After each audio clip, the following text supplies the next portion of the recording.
Yo, this your boy EC22, and this is the Fairweather Fan Channel podcast, whatever. But this episode is called Let's Talk About It, where we have just a few little hot takes before we get into the Fairweather Fan podcast. Is coming up at the top of the hour at 6 o'clock. So I'm going to run through this real quick. So let's go ahead and start with some Texas high school football. Listen, real quick, I'm going to run through Class 4A all the way to Class 6A, but I'm not going to get to every single school that's playing.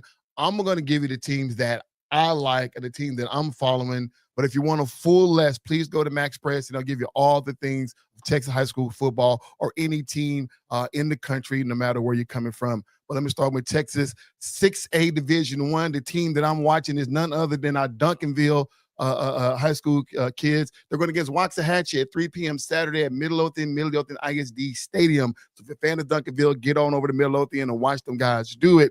Going down to Class 6A Division II, the team I'm looking for, they stay down south. DeSoto, they're going against Willis, 3 p.m. Saturday at Waco McLean Stadium. Duncanville, let's go. Class 5A Division I, we're going with Frisco Lone Star. They play Dallas Highland Park, 7 p.m. Friday at Frisco Ford Center. Let me tell you, that's going to be the game of the week, in my opinion. Just go see the game Friday if you want. Class 5A Division II, my alma mater, South Cliff High School, is going against Port Neches Grove, 7:30 p.m. Friday at Byron Green Stadium. Yes, that's what you have right there. Moving on down to Class 4A Division I, we're going to go with, let's see what team we're going to root for. Kilgore. Kilgore is playing Fort Bend Crawford. They're going to be playing 7 p.m. Friday at Huntsville ISD Stadium. And then last but not least, we got Class 4A Division II, and we're rooting for Carthage. They're playing Athens, 7 p.m. Friday at Tyler TMS Rose Stadium. There you have it for Texas high school football, man. Listen, we're in the thick of things. High school playoffs is coming. College playoffs coming. In another month, we're going to have the NFL playoffs coming. So, man, let's just dive into some college playoffs, man. Listen, let's go ahead and move on. I want to say this real quick. Let's talk about these two guys right here, Draymond Green and Kenyon Martin. Listen, if you know, then you know. They've been beefing for a while, and it's been funny. You know, I'm a fan of Kenyon. Don't know too much about Draymond other than what he plays for the Golden State Warriors. But Kenyon, I don't know him personally, but we met several times. He's a friend of the family's. So, I know Kenyon, he was born in Saginaw, but raised here in the Oak Cliff area of Dallas. We're born maybe about a few months apart. We both born in 77, but he came out in 96. I came out in 95. With all that being said, the reason why I'm saying this about Kenyon is that I know where he come from. I know what's in his blood. So Draymond and Kenyon, y'all please end this beef soon, because I already know if things turn left, I know what Kenyon's made him of. Draymond, I'm not quite sure. But Kenyon is a professional in his right. But their beef is a little weird to me. I don't know quite how it got started, right? Kenyon on the Gills Arenas podcast made some statements about Draymond, probably just critiquing his game or whatever, not necessarily putting him in the top tier of players. Obviously, these young players, they can't handle that type of critique. Draymond claps back, and now you got this back and forth going on. But let me break this down real quick and say it this way. Listen, Kenyon, listen. Draymond Green did not play in the era that you played in. The game has changed dramatically since then. All right? No, Draymond is not asked to score. He's not asked to be that guy that's going to take his team to the promised land. He's not that guy that's going to get the ball in the last seconds on the shot clock. That's reserved for Steph Curry. But what Draymond do at a high level is all the intangibles, the things you don't see on the stat sheet. Draymond is the last of a dying breed when it comes down to being the heartbeat of a team. You can't win without him, right? Case in point, a few years ago when Draymond got kicked out for acting a fool, Stephen Curry almost cried. I actually did cry on the court because how much he knows Draymond means to that team, all right? So even though he may not be that guy that's going to go out there and get you 20-plus points, but, man, what Draymond Green adds to the game of basketball is something phenomenal. And I think it's at a higher level even than what Dennis Rodman had. So we're not going to sit around and just trip on Draymond Green like he's not that player. Now, if you're going to compare whether he's a superstar scorer or not, that's a whole nother conversation. Now, Draymond, Kenyon Martin, yes, he's a one-time All-Star. Yes, Kenyon Martin did not make a defensive team, But please, please, please, sir, go back and do your research. Go back and watch Kenyon highlights, or better yet, go back and put up some whole game footage. Kenyon was him back in the day. In a league that was saturated with talent back then, Kenyon was him. Just trust me. That guy was the guy. He brought a lot of energy, high flying. Wasn't just all about dunking. The dude could hit mid-ranges, man. He was a beast out there. And let me tell you, I don't care what people tell you. It wasn't Jason Kidd that led the New York Nets to the finals. It was Kenyon Martin. Jason Kidd needed him, not the other way around. So don't ever get that twisted by saying that Jason Kidd would have started that team. Go back, sir. Look a little bit.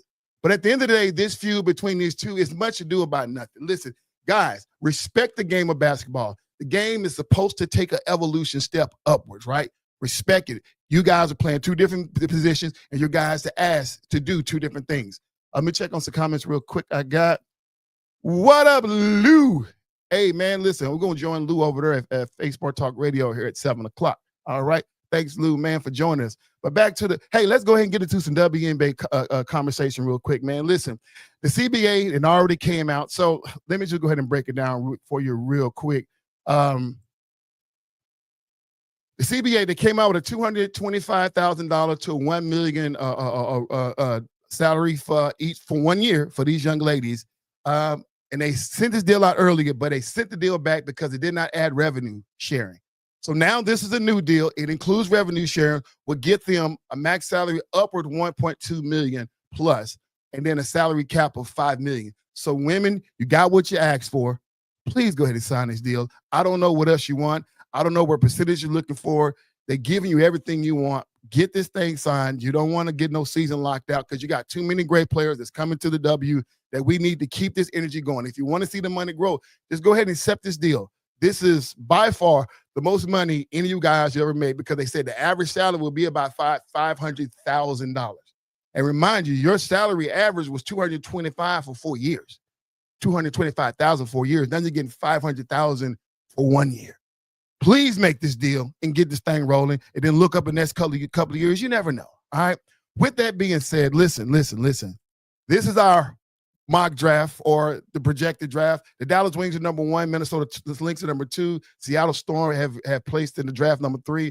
Number 4 draft goes to Washington Mystics, and number 5 goes to the Chicago Sky.